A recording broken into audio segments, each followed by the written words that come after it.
نه خوشي ټوکه نه ده، غني لږ ورته دمه شه. دا خوب وړي راویښېږي، دا پرېوتې راپاڅېږي.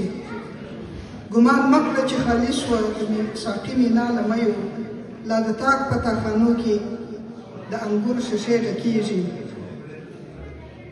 لا رباب سور سوی نه دی، لا تش دوه ډوله اوښتي، لا ساقي نوی راغلی، لا رندان نوي ګرمېږي.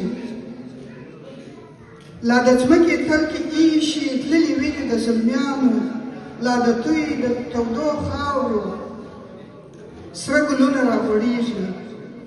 لا زموږ په ارادو کې عشق د منډو غلی نه دی، شپه که هر څه طوفاني ده څراغونه لا بلیږي.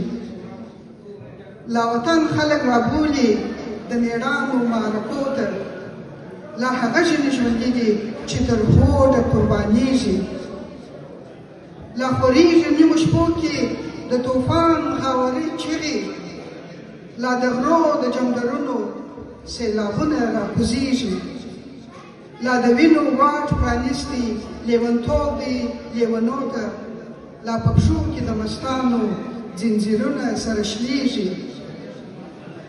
لا د ځمکې تناوونه لاره باسي زلزلو ته، لا په باد او په برېښنا کې ګردشونه رارسېږي. لا د رزم ګرمي ستا ده زموږ په مټو کې دننه، لا زموږ په پښتون زړه کې د ایمل وینې بهېږي. لا په جنګ د تخت او بخت کې زموږ لوبه ختمه نه ده، لا همت د شیرشاهي ته همایون له آسه لویږي. لا د لوړو وریځو شاته عقابان وهي وزري، لا په هسکو سردرو کې افغاني زمري خورېږي. لا د خپلې خاورې مینه موږ ته وایي چې راپاڅئ، لا خوبوړي د پیړیو له خوبونو راویښېږي. لا زموږ په کلاګانو پښتني حیا خوره ده، لا زموږ په دروازو کې غیرتونه پالل کېږي. دا به بیا یوه غوغا سي لکه څاڅکي په څپو کې، یو سرکشه یاغي سیند به سمندر ته بهېږي. دا به بیا سپېدې خورې کړي د اطلسو پالنګونه، د بلورو په بیدیا به رود د وینو راخوټېږي.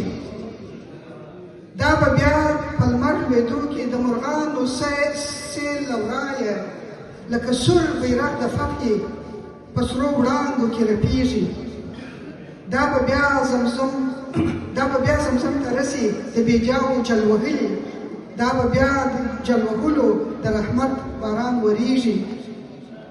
دا به بیا په مخه دانګي دا زموږ جنګي آسونه، دا به الوزي له کندو، دا به لوړو ته رسېږي. دا به اچوي له سویو سرې سکروټې په تکل کې، دا به رسي تر هدفه، دا به خامخا بریږي. دا به بیا اباسین ایشي، تور پنجاب به وهل کېږي، له بنسټه به نړېږي.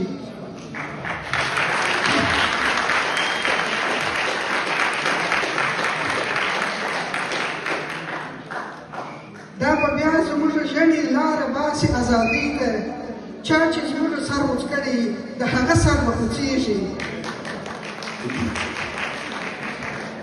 دا به بیا لنډي مسېږي، تن به باسي له بستره، پښتانه به راپاڅېږي، پښتونخوا به ازادېږي. دا به بیا د احمد چیغې رېږدوي د لاهور مراندې، دا به بیا د احمد چیغې رېږدوي د لاهور مراندې. دا به بیا په کړاکړ کې د بیربل ژامې ماتېږي. دا به بیا سیدان راباسي د مرګ توره په غجرو، اخوندان به ترېنه تښتي، امامان به ترې پټېږي.